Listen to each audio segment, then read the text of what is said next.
I'm going to read to you a story just so you can have something to listen to. I'm going to show you the pictures just like we would read it in class. Arthur's April Fools by Mark Brown. It was the last day of March. The joke shop was full of people getting ready for April Fool's Day. Arthur and Buster tried out everything. Buster bought sneezing powder. Arthur got a fake telescope that gave whoever looked through it a black eye. But Arthur didn't feel like playing jokes. He kept thinking about Binky Barnes. Who is Binky Barnes? Asked Buster. Picture King Kong. Now double it, said Arthur. He keeps threatening to punch me out.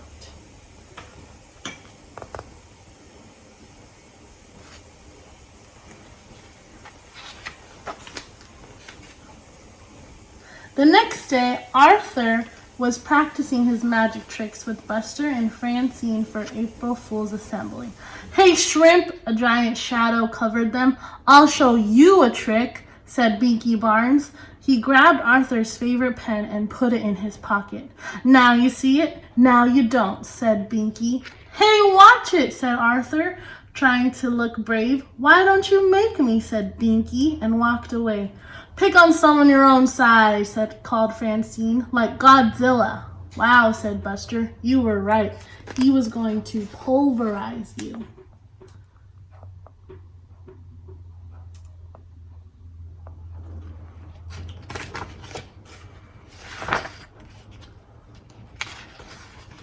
That night at dinner, Arthur hardly ate anything. He didn't finish his cheeseburger. He didn't even want any chocolate cream pie. What's the matter with Arthur? Asked his father. He's worried about getting pulverized, said D.W. Maybe he's watching too many outer space movies, said his mother.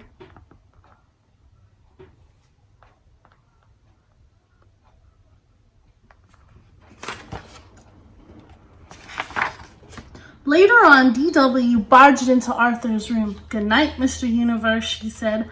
Haven't you ever heard of knocking? Asked Arthur. After you get pulverized, can I have your room? She asked. Beat it, D.W.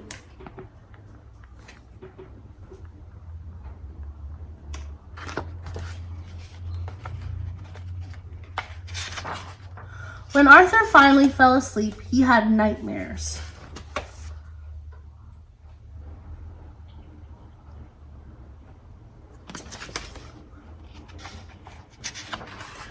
The next morning, Francine offered Arthur a cookie. Yuck, said Arthur. This tastes like soap and toothpaste.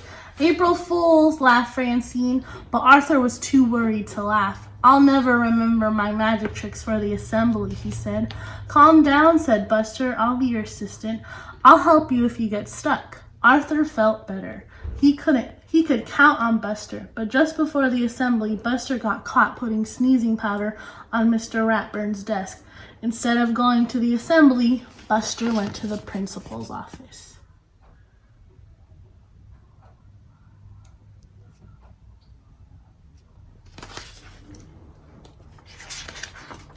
I'll blow it for sure without Buster, thought Arthur. He walked into the auditorium. Who was sitting in the front row? Binky Barnes. This was going to be even worse than he thought. Arthur worried while Mr. Ratburn read people's minds. He worried while Francine and Muffy did shadow tricks. And he worried while the chorus sang That Old Black Magic. Finally, it was his turn.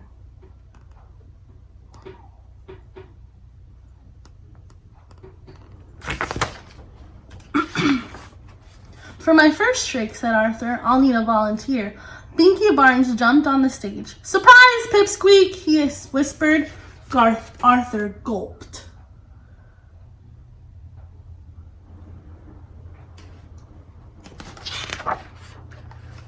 Arthur asked Binky Barnes to tear up a sheet of paper and put it in the magic hat. He said the magic words and waved his magic wand to make the paper whole again. But rabbits came out instead. Everyone laughed. Arthur took a bow. By mistake, flowers fell out of his sleeve. Binky Barnes laughed harder than anyone.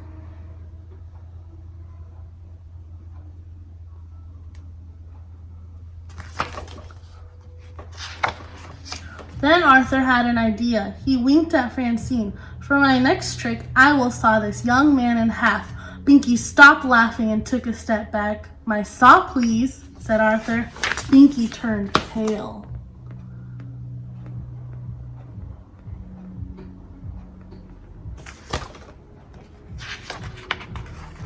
And now the bucket to collect the blood. Binky screamed! He stepped back again, this time right off the stage. Everyone laughed, even Mr. Ratburn.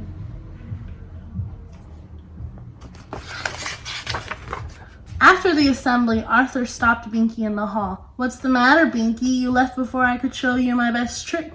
No thanks, said Binky Barnes. Are you sure? It lets you see things you've never seen before, said Arthur. Really? Said Binky.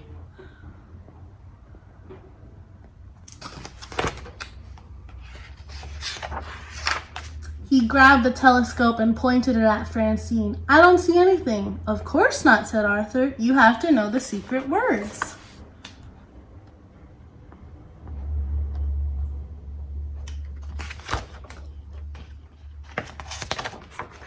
Tell me, said Binky. I can't, Arthur explained. They're so secret I have to write them down, backwards. Do you have a pen? Sure, here, said Binky. Arthur wrote the words. Now go home, hold the paper up to the mirror, and you'll be able to read the secret words. Thanks, twerp, said Binky as he ran out the door.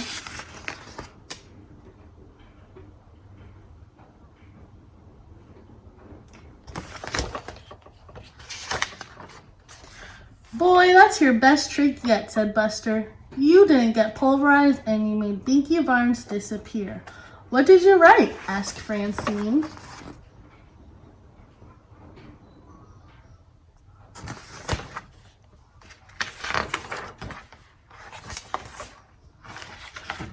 April Fool.